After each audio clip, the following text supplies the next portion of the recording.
Welcome into Phil's Tax Hacks and Other Retirement Facts with CPA and personal financial specialist, Phil Putney. Now let's get rolling with today's show.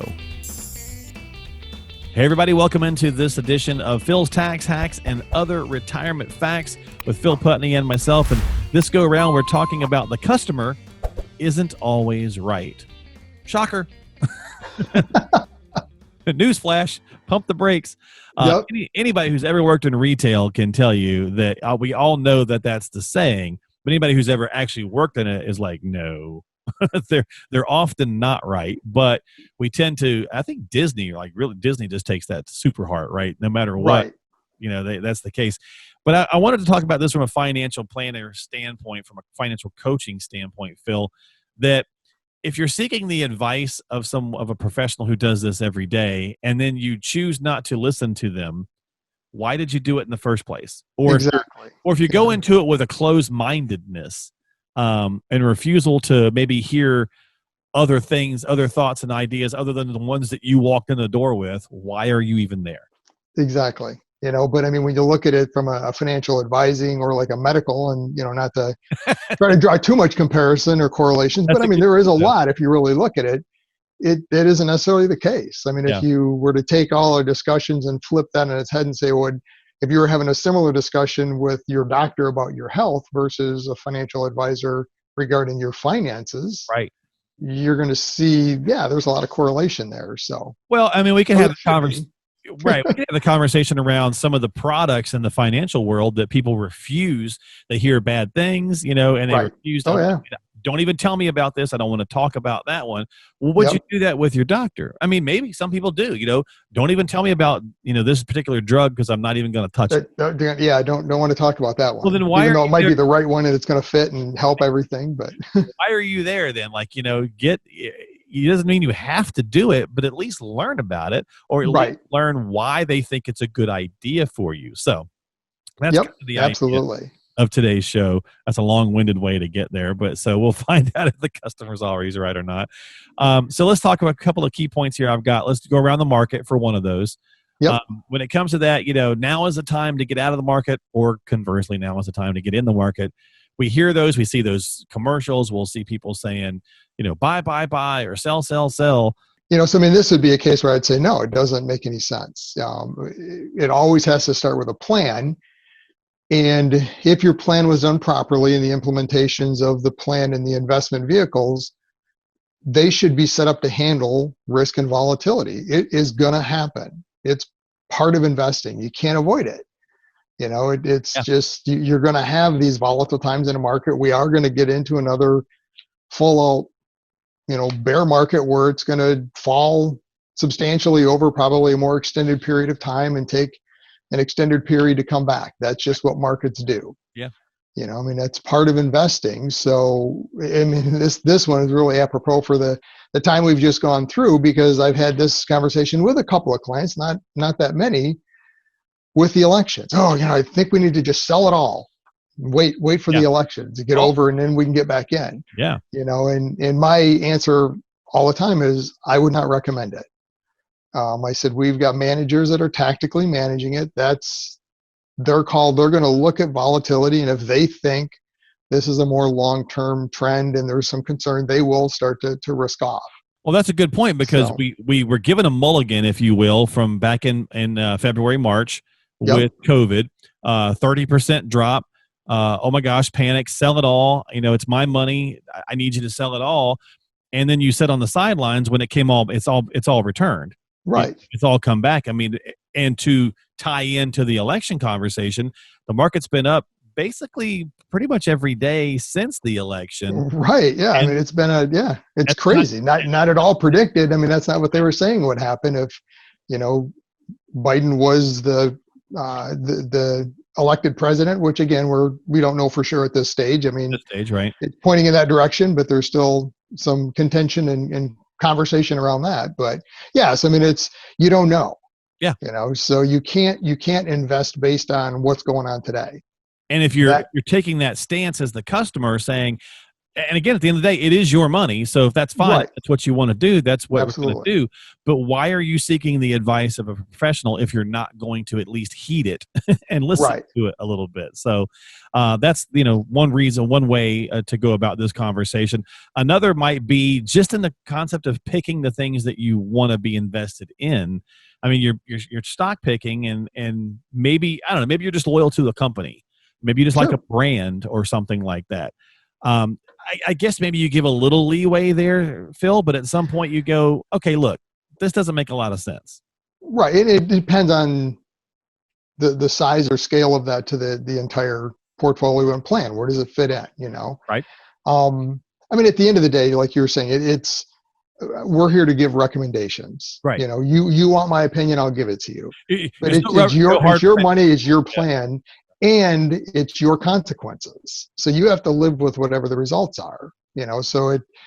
But with this, I'll hear whatever you have to say. If you have, and a lot of times this will come up with, I've inherited XYZ stock. My dad has bought this, 80 years ago Right. and held it, dividend reinvested. I like to keep it. That's fine.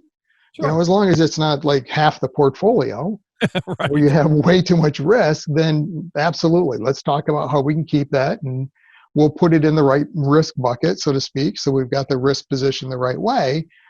And, or I've worked for this company, and I really have faith and loyalty, loyal to them. So I want to keep X amount of stock in it. And as long as it's a reasonable amount and it fits in your plan, and that comes back to fits in the plan, then that's Right. fine. Well, and so working with an advisor is not a dictatorship one way or the other. Never. Yeah. It's simply, if there's things that you're really passionate about, express those to your advisor, have a conversation and say, these are some of the things I really want to do, but help me do them responsibly or Right. correctly. Yeah. And that's a discussion we have with clients all along, even in the very beginning when we're talking about planning. I always tell my clients in the very beginning as we start, I said, look, this is your plan. It's not mine. My role in this plan is to show you pros and cons and options. Right. So you can start to make informed decisions. At the end of the day, I don't care what you decide. It's your plan. Yeah. And I'll put in the plan whatever you want. I'll give you my opinion. Right. Just like a builder building a house. I mean, if you want Yeah. the house built this way, who is the builder to say no? He can tell you, or she can tell you, you know what, I wouldn't do it, and this is why. Right. If you But want if a you round room, I'll make it happen, but it's weird. right, you understand here's the downside of that and why I wouldn't recommend it. But you Right. said, yeah, I just want it. Then that's great. Do it. All right, how about this one? So, I don't really need to spend the money on X, whatever that would Yep. be. The blank could be anything: a will, trust, life insurance, disability, long-term care, whatever the case is. So people come in, they sit down with you, and maybe, like I said, they already have a preconceived notion about, I don't need a trust, or I don't, we did a podcast a while back on trusts. They're not for everybody, but they're surprisingly can be for more people than we think they are. Right. Or I don't need long-term care coverage because, Sally and I are taking care of one another. Yeah, and that's so our approach to that is we're always showing again options, right? So when we're doing a financial plan, we're going to stress test it at the end. I mean, our plan is always run assuming both spouses live to a reasonable life expectancy, whatever that is for them. Showing one spouse passing away, how that fits in. And then we're going to look at a couple of different, what we call stress tests. Number one is, well, what happens if husband and or wife passes early? What does that look like? Where is the surviving spouse in that scenario? How does that look? Is there a way to improve it? Because life insurance is a great example here. Oh, I'm retired. I don't need it. I'm not going to spend money on life insurance because I'm retired. It doesn't Right. make sense. The kids are grown, whatever. Right. I don't have house is paid off, no college debt to pay for. So why would I need it? Yeah. Well, have you ever looked at what happens if, unfortunately, tomorrow you were to pass away? Where's your spouse? They're going to lose Social Security, maybe pensions, et cetera. Taxes. I mean, taxes are changing. All these things that happen that you have to understand. Yeah. Same thing with long-term care. What happens if you need care? What does that look like? Does that consume too many of the assets where now a surviving spouse doesn't have enough to live comfortably like they would want? Is that really what you want? Yeah. Well, So and so walking in the door with preconceived notions, you're not doing yourself any favors. You're no, really just kind of maybe even wasting both people's time, because you've got to be willing to at least entertain ideas and conversations, and you may come together and find, yeah, you know what, that's not the right fit for you, that doesn't make right, any sense, and that's great. Or you may get the recommendation and just truly go, yeah, but I'm just not going to do it, and that's okay. That's your call, but just at least entertain it, and don't just assume, again, to have a little fun with our title, that the customer is always right when it comes right. to this kind of arena. And sometimes what will happen is people will start to panic in a plan. So especially, Yep, we could go back to, February or March or whatever the case is. My accounts aren't looking great. I'm worried about X, Y, or Z. The plan's obviously wrong. I want you to change it. You know what I mean? And not having any patience, maybe, is a yep. good word. How do you go about that? Because that's going to happen, because we get nervous, because we just see our dollars moving, and we don't think that there's the long term is going to be okay, right? The customer just panics. Right. What's the end game in all this? So yeah, absolutely. And I mean, that's another part of my role as an advisor, is to help our clients walk through that. Okay. I mean, at the end of the day, we're emotional beings, and yeah, when you're retired and dependent on this money, and all of a sudden it's down, it's hard to look at that and think, okay, am I really going to be okay? So We make it, don't know. make it, The pandemic's happening and the market's falling as quick as it is every day. What's going on? yeah. Is this going to work? And that doesn't mean make a change like every, It, it's not right. a sport. You don't adjust because the other team did this just 5 seconds ago. It's Right. not like playing a football game. You got to take a little time with it. Yeah. I mean, you can't. That's reactive. And very often reactive type decisions are the wrong decisions. Yeah. You have to ask yourself first, number one, your plan, like we talked earlier, should have accounted for that, because you're going to have some volatility. Right. And if that risk is positioned the right way, that should have been a discussion you had up front, that, hey, I understand what your risk is, but we also need some growth, because you're going to be retired 20, 30 years, whatever it is in your plan. So we have to keep up with inflation. To get growth, you have to take on some level of risk. Yeah. But having that risk then positioned the right way. So it doesn't mean the plan isn't working, but you have to come back to understand, is it accounted for? And is the risk positioned the right way? And oftentimes it is just a discussion, at that point, to bring them back to say, okay, look, we talked about this. Here's the plan. Remember, the money you need to spend, in our case, and again, how we position it, that soon bucket, you've not taken any losses there. Your income you need for the next 10 years is here. We're okay. The later bucket, yeah, we might have had some volatility, but we have time. Yeah. So, And I think a lot of times a big component of what you do is sounding board, is talking people off the ledge, so to speak. yep. Yeah, I often joke with my client. It's like, okay, we're going to have to switch over to my psychology rates now, because that's let me get the couch out. right, right. Tell me how you feel about that. Yeah. That's right. Yeah. As a child, did but yeah, it's, but that's a part of it. We're human, right? We're Yeah. emotional beings. You have to understand your emotions, and hopefully you've got that relationship with your advisor, that they can help you walk through that, to understand, not to ignore. And that's the other piece too, as an advisor. I mean, if your advisor just saying, "Oh, don't worry about it, suck it up." Yeah. Markets are volatile. Look, it's recovered every single time. Right. That might not be the right fit, Right. because they have to be respectful and understand your scenario. But that, again, should have been a discussion you had way early on, Right. in understanding their viewpoint, their strategy, how they view it versus you. And there has to be some synergy. Yeah. Otherwise, there's going to reach a point. And unfortunately, that point is reached in time of crisis, which is not the point to reach it. Yeah. So walking in the door saying, it's my plan and I'm going to be right all the time is not a good mindset. But to your point, walking into an advisor who says, "Oh, I know everything and I'll make sure that it's perfect," everybody's human, right? So you work Right. together. You as the professional, you have all of the knowledge and the training and the skill set to get folks there. As the consumer, we have to be willing to allow a bit of trust, but at the same time, we also, having a good conversation and a little bit of push and pull makes for any good relationship, I think. Absolutely. And that a lot of those discussions need to have taken place early on, to make sure there's that good fit up front. Yeah, and the vetting process, if you will. Correct, absolutely. Yeah. And because I mean, there's clients I'll meet with, and we'll talk about expected returns. And if I have a client that says, you know what, I think we should be doing 8% every year, we're going to have a long, hard discussion about that because they're probably not a good fit. It's just not. Great point. It's not going to be a good fit. You're never going to be happy with what we're doing either way. Yeah. And unfortunately, I think that expectation is too high.